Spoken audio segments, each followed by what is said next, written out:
आमचे म्युझिक की शानदार प्रस्तुती।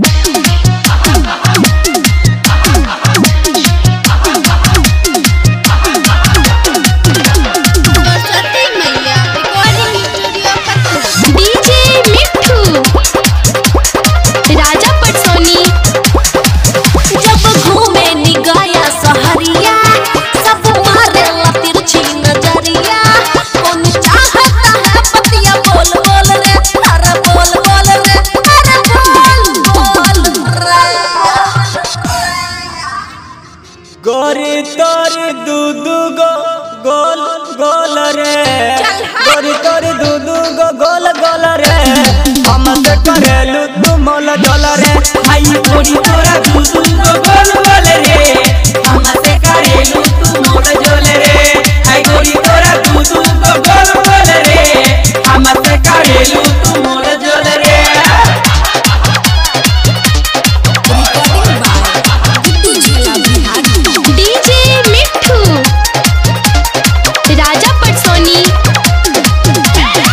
तोहरे चक्कर में हम छोड़नी पढ़ाई, अच्छा लगता घर के होई पिटाई, होई पिटाई, होई पिटाई। अरे किकरा हिम्मत में चोली खोल खोल रे, अरे खोल खोल रे, अरे खोल खोल रे, समझे कि नहीं बबुआ। लइकन कहेले शादी होल होल रे, लइकन कहेला शादी होल होल रे, हमसे करेलू तू मोल जोल रे। गोरी तोरा दूधू गो गोल गोल रे, हमसे करेलू तू मोल जोल रे। आई गोरी तोरा दूधू गो गोल गोल रे, हमसे करेलू तू मोल जोल रे।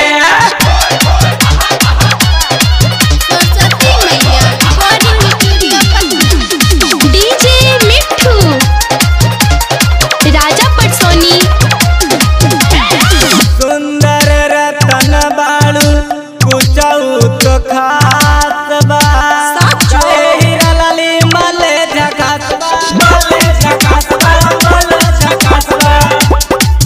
मजा लेवा जवानी के फूल फूल रे, हर फूल फूल रे, हर फूल फूल रे, ले ला ना। पंकज कहेला रेटा बोल बोल रे, पंकज कहेला रेटा बोल बोल रे, हमसे करेलू तू मोल जोल रे। गोरी तोरा दूधू गो गोल गोल रे, हमसे करेलू तू मोल जोल रे। आई गोरी तोरा दूधू गो गोल गोल रे, हमसे करेलू तू मोल जोल रे। रिकॉर्डिंग बाय गुड्डू छेला बिहारी। आमचे म्युझिक की शानदार प्रस्तुती।